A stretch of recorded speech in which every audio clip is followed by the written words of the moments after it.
কোরআনকে বুঝে পড়লে সকল কিছু যাবে জানা, জীবনের সব কাজের অর্থ পেতে কোরআন করো গবেষণা। যে কোরআন এনে দেবে মুক্তির বার্তা, বুকে চেপে চুমু দিলেই তাকে হবে কি মানা। نحمده ونصلي على رسوله الكريم أعوذ بالله من الشيطان الرجيم بسم الله الرحمن الرحيم رب اشرح لي صدري ويسر لي أمري واحلل عقدة من لساني يفقهوا قولي بسم الله الرحمن الرحيم وقل جاء الحق وزهق الباطل إن الباطل كان زهوقا صدق الله العلي العظيم وصدق رسوله نبي الكريم দূরের ও কাছের শ্রদ্ধেয় দর্শক শ্রোতাবৃন্দ, আসসালামু আলাইকুম ওয়া রাহমাতুল্লাহি ওয়া বারাকাতুহু। কিউআরএফ 10 মিনিটস অনলাইন প্রোগ্রাম থেকে আপনাদেরকে মোবারকবাদ জানাচ্ছি। আমরা এই প্রোগ্রামের মাধ্যমে আপনাদের সামনে ইসলামের মৌলিক বিষয়গুলো, মূল বিষয়গুলো নিয়ে আসার চেষ্টা করছি, যে বিষয়গুলোর কারণে আমরা মনে করি, কোরআন রিসার্চ ফাউন্ডেশন মনে করে মুসলিম জাতির, মুসলিম উম্মার আজ যে অধঃপতন, যে মূল বিষয়গুলোর কারণে এটা হয়েছে, যে মূল জ্ঞানের বিভ্রান্তির কারণে হয়েছে, আমরা সেই বিষয়গুলো আপনাদের সামনে নিয়ে আসছি। আমরা যে বিষয়টি নিয়ে গত 2টি পর্ব করেছি, আজকে তার 3টি পর্ব। সেটি হচ্ছে 3 নম্বর পর্ব, ইসলাম ও কমন সেন্স। কমন সেন্স এবং ইসলামের বিষয়, ইসলাম কমন সেন্স ব্যাপারে কি কথা বলেছে, কি ইসলামের সিদ্ধান্ত, কি ইসলামের রায়। আমরা গত 2টি পর্বে এটা আলোচনা করেছি। প্রথম পর্বে আমরা যুক্তির আলোকে উপস্থাপন করেছি কমন সেন্সের সংজ্ঞা কাকে বলে, কমন সেন্স জেনারেল নলেজের মধ্যে পার্থক্য আমরা বলেছি। জেনারেল নলেজ হচ্ছে অর্জিত সাধারণ জ্ঞান, আর কমন সেন্স হচ্ছে আল্লাহ প্রদত্ত সাধারণ জ্ঞান। তারপরে আমরা কোরআন দিয়ে বলেছি যে কোরআনে আল্লাহ বলছে যে আমি জন্মগতভাবে ইলহামের মাধ্যমে মানুষকে কমন সেন্স নামক জ্ঞানের শক্তি দিয়েছি। আজকে আমরা দেখতে চাই যে হাদিস কি বলেছে।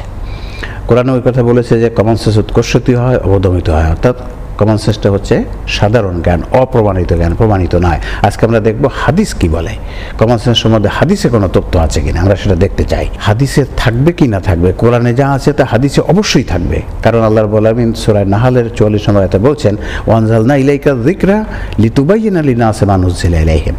আর তোমার প্রতি জিকির মানে কোরআন অবতীর্ণ করেছি যাতে তুমি মানুষকে কথা, কাজ ও সমর্থনের মাধ্যমে স্পষ্টভাবে বুঝিয়ে দিতে পারো যা তাদের জন্য অবতীর্ণ করা হয়েছে। আল্লাহ রাব্বুল আলামিন এটা বলছেন। নবী সাল্লাল্লাহু আলাইহি ওয়াসাল্লামকে দায়িত্ব দেওয়া হয়েছে যে কোরআনকে মানুষকে বুঝিয়ে দেওয়ার, যেটা কথা, কাজ ও অনুমোদনের মাধ্যমে। কাজে কোরআনের যে কথা আছে অবশ্যই নবী সাল্লাল্লাহু আলাইহি ওয়াসাল্লাম সেটা ব্যাখ্যা করেছেন।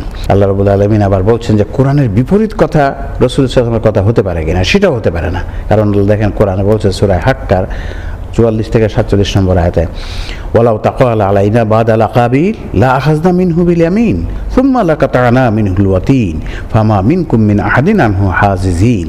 আল্লাহ রাব্বুল বলছেন, আর সে যদি আমার সম্পর্কে কোনো কথা বানিয়ে বলতো অবশ্যই আমি তাকে ডান হাতে ধরে ফেলতাম, মানে শক্ত করে ধরে ফেলতাম, অতঃপর অবশ্যই আমি তার জীবন ধমনী কেটে দিতাম। অতঃপর তোমাদের মধ্যে কেউ নেই যে তা থেকে আমাকে বিরত করতে পারত। অর্থাৎ নবী সাল্লাল্লাহু আলাইহি ওয়াসাল্লাম যদি কোরআনের বিপরীত কোনো কথা বলতেন, আল্লাহ বলছেন তাকে আমি কণ্ঠনালী ছিঁড়ে ফেলতাম। তাই কোরআনের বিপরীত কথা নবী সাল্লাল্লাহু আলাইহি ওয়াসাল্লামের কথা হতে পারে না। কোরআনে যে কথা আছে তার ব্যাখ্যাকারী কথা অবশ্যই হাদিস করতে থাকবে। আমরা চলুন তো দেখি। এই হাদিসকারী হচ্ছে আল মাকতাবাতুশ শামিলা মুসনাদে আহমদ 18035 নম্বর হাদিস। এই হাদিসকারী কি বলছে দেখুন। রাসূল সাল্লাল্লাহু আলাইহি ওয়াসাল্লাম অবেসর একজনকে জিজ্ঞাসা করলেন, তুমি কি নেকি ও পাপ সম্বন্ধে জিজ্ঞাসা করতে এসেছো? সে বলল হ্যাঁ। অতঃপর তিনি আঙ্গুলগুলো একাত্তর করে নিজের হাত বুকে মারলেন এবং বললেন, নিজের নফস অন্তর নিকট উত্তর জিজ্ঞাসা করো। কথাটি তিনি 3 বার বললেন। অতঃপর বললেন, যে বিষয়ে তোমার নফস অন্তর স্বস্তি ও প্রশান্তি লাভ করে তাই নাকি, আর পাপ হলো সেটি যা তোমার মনে সন্দেহ, সংশয়, খুঁতখুঁত, অস্বস্তি সৃষ্টি করে, যদিও মানুষ তোমাকে সে ব্যাপারে ফতোয়া দেয়। অপূর্ব এক কথা, অপূর্ব এক হাদিস কমন সেন্স সম্বন্ধে। দেখুন, একজন সাহাবী, ওনার নাম হচ্ছে অবেসর রাদিয়াল্লাহু আনহু, উনি নবী সাল্লাল্লাহু আলাইহি ওয়াসাল্লামের কাছে গেছেন কি জিজ্ঞাসা করতে, যে কোনটা সঠিক আর কোনটা ভুল, কোনটা নেকি আর কোনটি গুনাহ, এটা কিভাবে জানবো? নবী সাল্লাল্লাহু আলাইহি ওয়াসাল্লাম বললেন, ও তুমি এটা জানতে আসছো? উনি কি করলেন, নিজের হাত আঙ্গুলগুলো একাত্র করে বুকে মারলেন, বললেন অন্তরের কাছে জিজ্ঞাসা করো। তোমার অন্তরের কাছে জিজ্ঞাসা করো। তারপর বললেন অথবা বলেন যে বিষয়ে তোমার নফস অন্তর স্বস্তি ও প্রশান্তি লাভ করে তাই নাকি, অর্থাৎ নেকি হলো সেই জিনিসটি বা সঠিক হলো সেই জিনিসটি যে কাজটি করে যে কথাটি বলে তোমার মনে প্রশান্তি লাভ করে সেটা হচ্ছে নেকি। আর ভুল বা পাপ হলো কোনটা, যেটি তোমার মনে সন্দেহ সংশয় অস্বস্তি সৃষ্টি করে সেটি হচ্ছে পাপ। তাহলে নবী সাল্লাল্লাহু আলাইহি ওয়াসাল্লাম বলে দিলেন এখানে যে মন যেটা শান্তি পায়, যেটা কাজটা করে যে কথাটা বলে শান্তি পায় সেটা নাকি, আর মন যেটা অশান্তি পায়, অন্তরে যেটা অশান্তি লাগে, খুঁতখুত হয়, কষ্ট হয়, সেটা হচ্ছে গুনাহ বা ভুল বা বেঠিক। হাদিস কারিতে জানা যায় মানুষের অন্তর বুঝতে পারে কোনটি সঠিক কোনটি ভুল। অন্তরে কষ্ট পায় কেন? অন্তর বুঝতে পারে যে ঠিক না। আবার অন্তর প্রশান্তি পায় কেন? যখন বুঝতে পারে যে হ্যাঁ কথাটা ঠিক, এই যে অন্তরে প্রশান্তি আসে। যখন অন্তর বুঝতে পারে যে কথাটা ঠিক, তখন অন্তর প্রশান্তি পায়। আর যখন বুঝতে পারে যে না কথাটা ঠিক না, তখন কষ্ট হয়, অস্বস্তি লাভ করে, খুঁতখুত সৃষ্টি হয়। মানুষের অন্তরের ওই শক্তিকেই, যে শক্তি বুঝতে পারে যে কোনটা সঠিক কোনটা ভুল, ভুল বুঝতে পারলে কষ্ট পায়, সঠিক বুঝতে পারলে শান্তি পায়, ওই শক্তিটাই হচ্ছে কমন সেন্স। ওইটাই আল্লাহ রাব্বুল আলামিন জন্মগতভাবে সকল মানুষকে দিয়েছেন। ওইটারই আমরা বাংলাতে বলি বোধশক্তি, আমরা বলি নির্বোধ মানে তোর বোধশক্তি নাই। এখানে আরবিতে বলা হয় কমন সেন্স, ননসেন্স বলি আমরা, ননসেন্স মানে ওর কমন সেন্স নাই। আকল আমরা বলি আক্কেল নাই, ওর আক্কেল নাই, ও বেআক্কেল মানুষ, যে কমন সেন্স তার নাই। এটাকে বাংলায় আল্লাহ প্রদত্ত সাধারণ জ্ঞানও বলা যায়। তাহলে এ হাদিসে নবী সাল্লাল্লাহু আলাইহি ওয়াসাল্লাম সুন্দর করে বলছেন যে কমন সেন্স হলো সে অন্তরের সেই শক্তি যে বুঝতে পারে কোনটা সঠিক কোনটা ভুল, এটা হচ্ছে কমন সেন্স। আমরা যদি আরেকটা হাদিস দেখি, উমামা রাদিয়াল্লাহু বলেন এক ব্যক্তি রাসূলকে জিজ্ঞাসা করলো ঈমান কি, ঈমান কি? এক ব্যক্তি এক সাহাবা এসে জিজ্ঞাসা করছে। রাসূল উত্তরে বললেন যখন সৎ কাজ তোমাকে আনন্দ দিবে ও অসৎ কাজ পীড়া দিবে তখন তুমি মুমিন। অর্থাৎ সৎ কাজ তোমাকে যখন আনন্দ দিবে এবং অসৎ কাজ তোমাকে পীড়া দিবে তখন বুঝবে তুমি মুমিন, তখন বুঝতে হবে যে সে মুমিন। তাহলে মুমিনের একটি সংজ্ঞাই হলো যখন সৎ কাজ তাকে আনন্দ দিবে, অসৎ কাজ কষ্ট দিবে। এরপরে নবী সাল্লাল্লাহু কি বললেন? সে পুনঃ জিজ্ঞাসা করলো হে রাসূল সাল্লাল্লাহু আলাইহি ওয়াসাল্লাম গুনাহ কি? রাসূল সাল্লাল্লাহু আলাইহি বললেন যে কাজ তোমার অন্তরে বাঁধে সেটি গুনাহ, তাই তা ছেড়ে দেবে। অন্তরে বাঁধে মানে অন্তরে বাঁধে সেই তা ছেড়ে দিবে।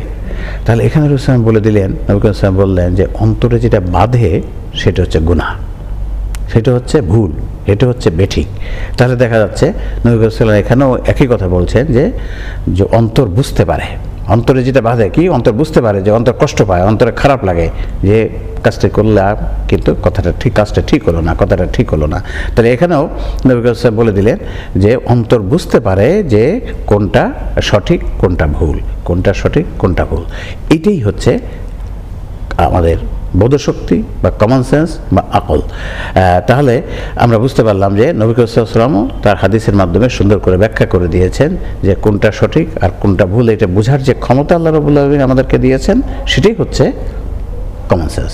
তাহলে দর্শক শ্রোতাবৃন্দ, আমরা বুঝতে পারলাম যে প্রথমে আমরা যুক্তি দিয়ে বলেছিলাম যে কমন সেন্স নামক একটা শক্তি আল্লাহ রাব্বুল আলামিনের দেওয়ার কথা, জ্ঞানের একটা শক্তি, ভিতরের শক্তি, ভিতরের দারোয়ান শক্তি বা দারোয়ান, ভিতরে দারোয়ান দিয়েছে, শরীরের ভিতরে দারোয়ান দিয়েছে ইমিউনোলজিক্যাল সিস্টেম অথবা রোগ প্রতিরোধ ক্ষমতা, এটা হচ্ছে ভিতরের দারোয়ান। আর বাইরের দারোয়ান হচ্ছে আমাদের কমন সেন্স, অর্থাৎ আল্লাহ জন্মগতভাবে যে জ্ঞানের শক্তিটা আমাদের দিয়েছেন সেইটা হচ্ছে কমন সেন্স। আর তাহলে কমন সেন্সের সংজ্ঞাটা কি হলো যে আল্লাহ জন্মগতভাবে আমাদের জ্ঞানের যে শক্তিটা দিয়েছেন সেটি হচ্ছে কমন সেন্স। এটাকে আমরা শরীরের বাইরের দারোয়ান বলতে পারি।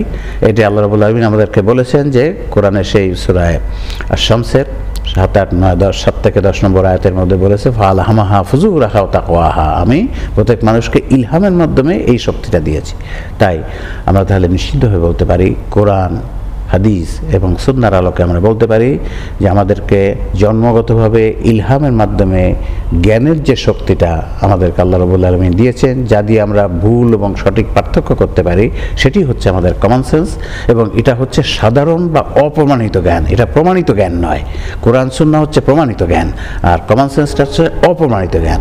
এই তিনটেই কিন্তু আল্লাহর দেওয়া। কোরআনও আল্লাহ দিয়েছে, সুন্নাহও আল্লাহ দিয়েছে, কারণ রাসূল সাল্লাল্লাহু আলাইহি ওয়াসাল্লাম নিজের আল্লাহর অনুমতি ছাড়া কথা বলতে হবে না। কাজেই সুন্নাহটাও আল্লাহ দেওয়া, কমন সেন্সটাও আল্লাহ দেয়া। কোরআন সুন্নাহ হচ্ছে প্রমাণিত আর কমন সেন্স হচ্ছে অপ্রমাণিত। আল্লাহ রাব্বুল আলামিন তার দেয়া এই নিয়ামত সম্পদকে আমরা যেন যথাযথ ব্যবহার করতে পারি, তৌফিক আমাদের দিন, এই দোয়া রেখে আপনাদের কাছে দোয়া চেয়ে আগামী অনুষ্ঠানে আমাদের সঙ্গে থাকার জন্য অনুরোধ রেখে আজকে এখানে শেষ করছি। ওয়াখির দাওয়ানা আলহামদুলিল্লাহি রাব্বিল আলামিন। আসসালামু আলাইকুম ওয়া রাহমাতুল্লাহি ওয়া বারাকাতুহু।